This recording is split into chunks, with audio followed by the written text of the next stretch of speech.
Buenas tardes, jóvenes. Vamos a comenzar la clase de hoy retomando la unidad que hemos estado revisando durante todo este primer periodo, que es la unidad de argumentación. Bueno, yo pretendo que la próxima sesión nosotros culminemos con esta unidad para comenzar a ver los medios de comunicación de masas, ya porque ese es un contenido bastante fuerte en este nivel. Bueno, en la clase de hoy abordaremos los siguientes contenidos: la crítica periodística como texto argumentativo, los recursos verbales persuasivos en la argumentación. No quiero que los confundan con los recursos para dar énfasis a la argumentación que vimos en la clase anterior. Estos son para persuadir. Y los componentes retóricos persuasivos dentro de esto, por supuesto. Pretendo que ustedes aprendan a conocer un nuevo texto argumentativo, la crítica de opinión o crítica periodística. Ya hemos visto hasta este momento otros textos argumentativos como la columna de opinión, ¿cierto?, el editorial, y ustedes ya han trabajado con el ensayo. Sin embargo, durante esta clase vamos a abordar ese texto también. Y que identifiquen los recursos para construir un discurso argumentativo más efectivo. Vamos a preparar esta clase realizando una actividad. En realidad ustedes la van a realizar. Bueno, en el material de apoyo que yo adjunto con esta clase, ustedes van a encontrar dos críticas literarias de la famosa película Constantine. Yo no pretendo que ustedes vean la película, sino que lean las críticas. Sin embargo, si la quieren ver, para tener un mayor contexto, lo pueden hacer, por supuesto. Bueno, para preparar el trabajo de esta unidad, ustedes deberán determinar qué diferencia existe entre los registros de habla utilizados en ambos textos, en ambas críticas. Recuerden que los registros de habla son el culto formal, culto informal, inculto formal e inculto informal. Chicos, si ustedes han olvidado un poco esta materia que corresponde al segundo año, pueden hacerme llegar sus inquietudes y yo puedo redactar un material de apoyo para guiarlos mejor. Ya no tengo ningún problema en eso.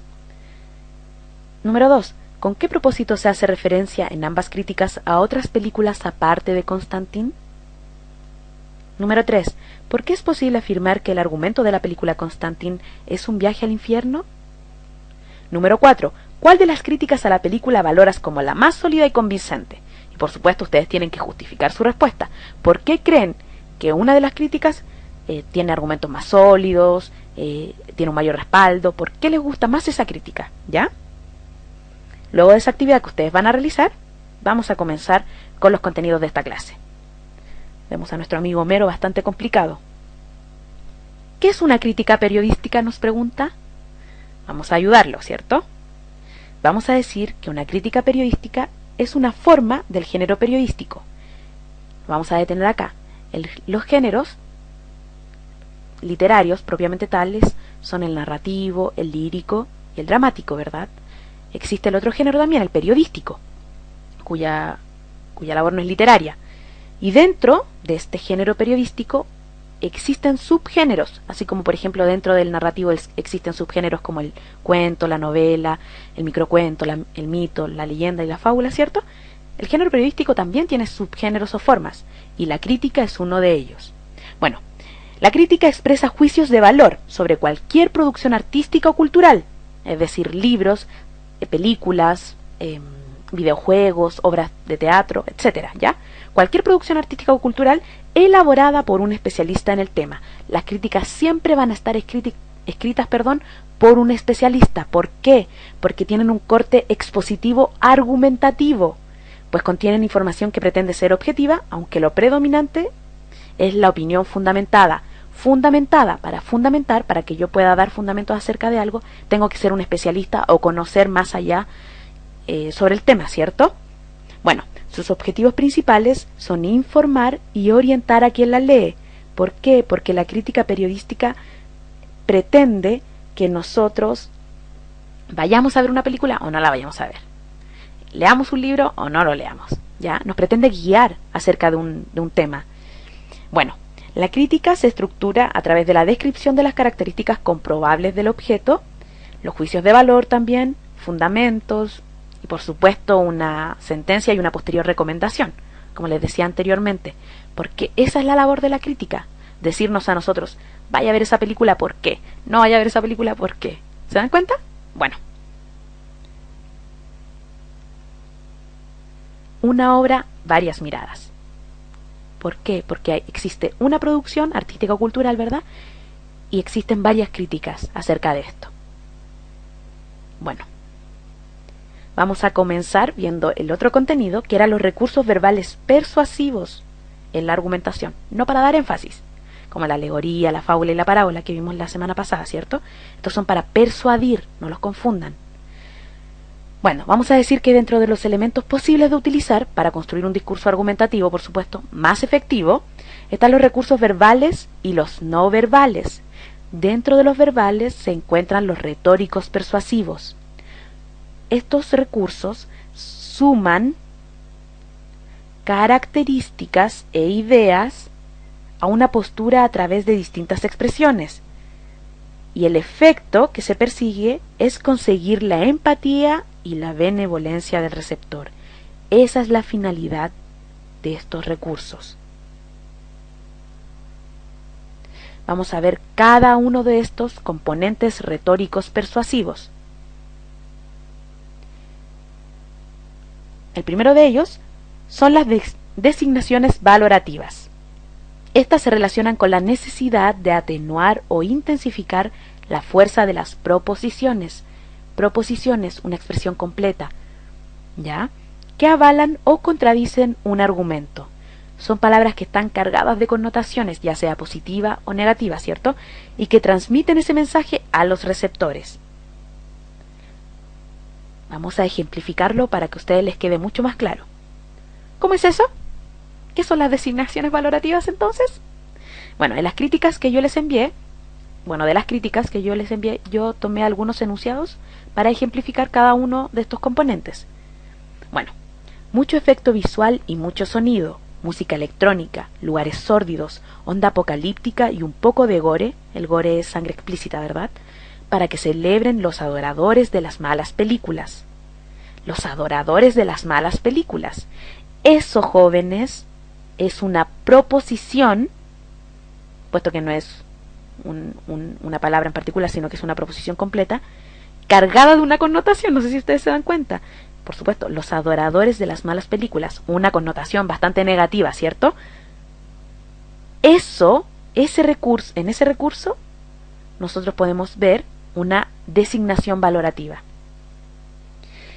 Y el autor emplea ese recurso porque, según él, todos estos elementos, el mucho efecto, la música electrónica, son usados en las malas películas.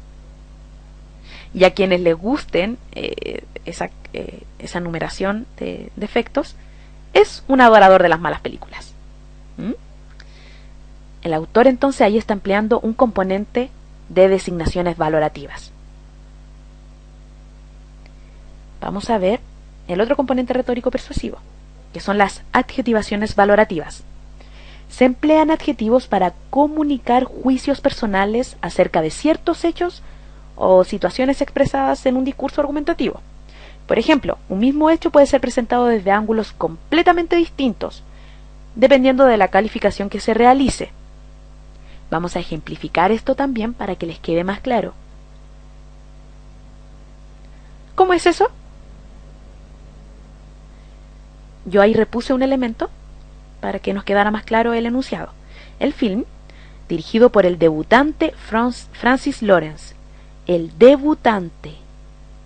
Se fijan que ya no es una proposición cargada de una connotación negativa, sino que es solo un adjetivo, no es una proposición completa. Dirigido por el debutante Francis Lawrence. ¿Por qué el autor emplea este recurso? ¿Con qué finalidad? Porque ese adjetivo indica al lector, nos indica a nosotros, que la película puede tener falencias propias de quien comienza a desarrollar un nuevo trabajo, ¿cierto? No estamos hablando de un avesado director o de un director bastante experto, sino de un debutante. Entonces, de esa manera, el autor está justificando un poco que existan falencias dentro de esa película, ¿cierto? A través del adjetivo, debutante. Fíjense entonces la diferencia con las designaciones valorativas. Una proposición cargada de una connotación negativa, ya que tenemos un adjetivo que nos guía a lo que quiere decir el autor, ¿verdad? No lo confundan, chicos. Bueno, vamos a ver el otro componente retórico persuasivo. Las valoraciones de posiciones ajenas. Estas se refieren a la valoración de las opiniones y planteamientos de los otros. Ya no son mías, son valoraciones de posiciones ajenas. Yo en mi discurso me hago cargo de la posición de otros para justificar el mío. Vamos a ver un ejemplo para que les quede más claro. ¿Cómo es eso? Ahí vemos nuevamente a nuestro amigo Homero bastante enojado y nos dice, no saben lo que dicen, se encuentran tan errados los otros, ellos. De esa forma, yo justifico mi postura, ¿ya? Haciéndome cargo de la postura de otros, echándole la culpa a otros de otra manera, ¿ya? ¿Por qué el autor emplea este recurso? Porque así nos indica que otras personas están equivocadas en sus planteamientos y que los planteamientos de él son los ciertos, son los verdaderos y los válidos. Bueno, vamos a ver otro componente retórico persuasivo, que son las modalidades de la enunciación. Estas modalidades son modos en que se manifiesta el enunciado. Y ahí nosotros podemos ver la actitud del hablante apelando al oyente, ¿ya? Tenemos dos modalidades. La interrogativa, en la que el hablante se dirige al receptor a través de una pregunta retórica, con el propósito de conseguir la adhesión o negación de éste frente a lo que se está desarrollando, ¿verdad? O sea, el hablante utiliza el recurso de la modalidad interrogativa para que nosotros estemos de acuerdo con su postura o nos alejemos de esta. Y la otra modalidad es la exhortativa. En esta, el emisor del discurso invita a un comportamiento bastante activo del receptor, incitándolo a tomar una decisión en términos de su propuesta. De esta manera nosotros participamos activamente del discurso, de la propuesta del emisor, ¿ya? Vamos a ver ejemplos para que nos quede más claro cada uno de estos. ¿Cómo es eso? Otro extracto de una de las críticas. La trama es bien tirada de las mechas, pero ¿acaso no lo son la buena parte de las películas basadas en cómics? Recuerdo que Constantine está basada en un cómic, ¿verdad? ¿Acaso no lo son la buena parte de las películas basadas en cómic? Ahí, esos chiquillos, no es una proposición, no es un adjetivo, no le estoy echando la culpa a otro, sino que estoy estableciendo una pregunta retórica. ¿Para qué? Para justificar que la trama es bien tirada de las mechas. ¿Se dan cuenta? Ese recurso que está empleando el autor lo hace para justificar los hechos cuestionables de la película. ¿Se dan cuenta? De esa manera, con esa pregunta, ¿acaso no lo son la buena parte de las películas basadas en cómics? Yo estoy justificando que la película tenga hechos bastante tirados de las mechas, como lo dice el mismo autor. Lo estoy justificando a través de la pregunta retórica. Vimos el otro modo, que era la modalidad exhortativa, ¿verdad? Vamos a ejemplificarlo para que ustedes también lo tengan más claro. Admitamos que se trata de una tentación fuerte, pero por el momento vamos a pasar de ella. Dijimos que la modalidad exhortativa era una invitación. El emisor nos estaba invitando. Por eso yo obviamente ocupo ahí un joven caballero que nos está invitando, ¿verdad? Bueno, ¿por qué el emisor utiliza este recurso de invitarnos a participar activamente de su discurso? ¿Cómo me doy cuenta de eso? Porque miren, dice, admitamos, o sea, nos hace partícipes ya a nosotros de su postura, sin siquiera nosotros haberla leído tal vez. Bueno, de esta manera el autor incita al receptor, nos incita a nosotros, a obviar las debilidades del cine actual. Se fijan porque dice, pero por el momento vamos a pasar de ellas. Si ustedes sitúan este enunciado dentro del contexto de la crítica literaria, se van a percatar que esa es la intención del autor, ¿ya? Bueno, jóvenes, hemos visto los componentes, ¿cierto?, retóricos persuasivos de los recursos verbales persuasivos en la argumentación. Ahora yo quiero que apliquemos estos contenidos para que demostremos que nos han quedado claros. Bueno, ustedes van a distinguir los recursos verbales de persuasión. Obviamente estoy hablando de los componentes retóricos persuasivos que vimos recién, utilizados en los siguientes extractos de los textos leídos. Ustedes van a marcar las expresiones gramaticales que fundamentan su respuesta. Si ustedes se dieron cuenta, yo marcaba. Por ejemplo, admitamos, lo puse con negrita, ¿verdad? Y los otros, los adoradores de las malas películas, lo destaqué. Son componentes gramaticales que nos indican la presencia de este componente retórico persuasivo. Lo mismo quiero que hagan ustedes, que me digan cuál es el componente presente en cada uno de estos extractos y que marquen cuáles son las formas gramaticales, las expresiones gramaticales que los llevaron a deducir eso. ¿Ya? Recuerden que ustedes deben realizar cada una de las actividades que aparezcan en este video, porque yo las voy a considerar al momento de evaluar. Vamos a establecer una síntesis de estos contenidos. Los recursos verbales persuasivos se utilizan para enfatizar la adhesión o el rechazo a las ideas desarrolladas en los textos, de modo que el receptor también desarrolle simpatía o rechazo hacia ellas. De este modo, estos recursos nos hacen valorar, ¿cierto?, o despreciar una producción artística o cultural. Como yo les decía anteriormente, ir a ver una película o no ir a verla. Bueno, algunos de estos recursos son las designaciones valorativas, las adjetivaciones valorativas, la valoración de posiciones ajenas y las modalidades interrogativas y exhortativas. Uno de los textos argumentativos que utiliza estas herramientas es la crítica periodística, que es el texto argumentativo que conocimos hoy, ¿cierto?, cuyo objetivo es orientar al receptor sobre un tema del ámbito artístico o cultural, como ya lo hemos mencionado bastante en esta clase. Espero que les haya quedado súper claro y que trabajen a conciencia con cada una de las actividades que aparecieron. Vamos a desarrollar otro contenido, porque les dije que vamos a terminar pronto esta unidad de argumentación. Vamos a ver la argumentación dialéctica, la estructura interna de esta y un nuevo texto argumentativo, el ensayo. Ustedes aprenderán a conocer la argumentación dialéctica como forma de presentación de un texto argumentativo y a descubrir un nuevo texto argumentativo, que es el ensayo. Yo les dije que ustedes ya yo creo que ustedes ya han hecho muchos ensayos para otro tipo de asignaturas, ¿verdad? Pero yo ahora quiero que ustedes se den cuenta de qué es un ensayo realmente. Bueno, vamos a preparar esta clase realizando una actividad. En el material de apoyo, ustedes, aparte de las críticas literarias, van a encontrar un fragmento del ensayo Las facciones del amor, del gran filósofo Ortega y Gasset. Bueno, para preparar el trabajo de esta unidad, ustedes deberán determinar, ¿cierto?, lo siguiente. ¿Cuál es la tesis central de Ortega y Gasset sobre el amor? ¿Cuál es el propósito del ensayista al usar preguntas en su desarrollo? ¿Cuáles son las tesis de otros autores que Ortega y Gasset rebate? Yo creo que determinen cuál es la tesis de Ortega y Gasset y las de los otros ensayistas que él menciona, ¿ya? Y que por supuesto rebate luego. Luego de eso, ustedes van a estar preparados para entender aún más la argumentación dialéctica. Ahí vemos nuevamente a nuestro amigo Homero bastante complicado, porque este tema es bastante complejo, entonces él se siente bastante ofuscado. Bueno, ¿qué tiene de especial esta argumentación? ¿Por qué tiene que llevar un apellido? Ahora vamos a descubrir por qué es tan importante.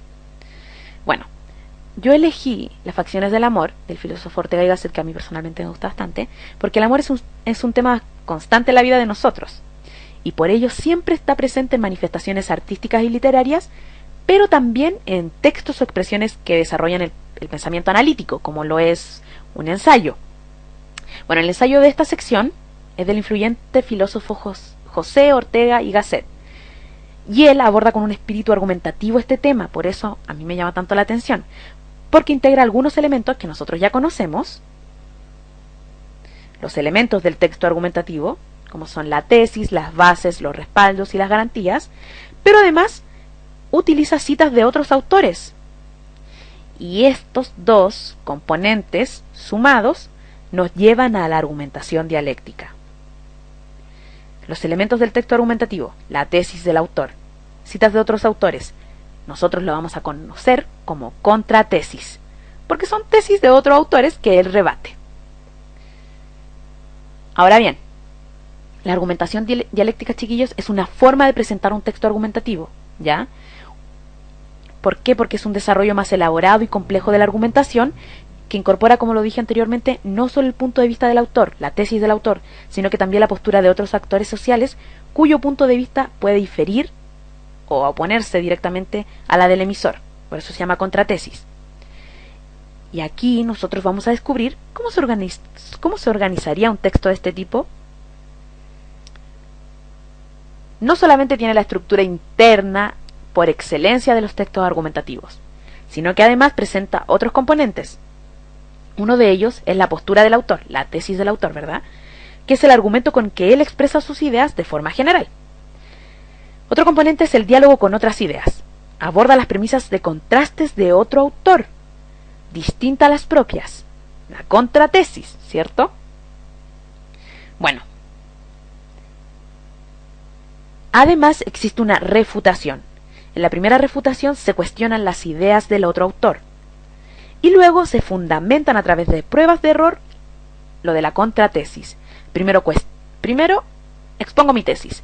Expongo la del otro autor. Cuestiono la tesis del otro autor. Y, por supuesto, tengo que fundamentar el por qué estoy cuestionando la tesis del otro autor.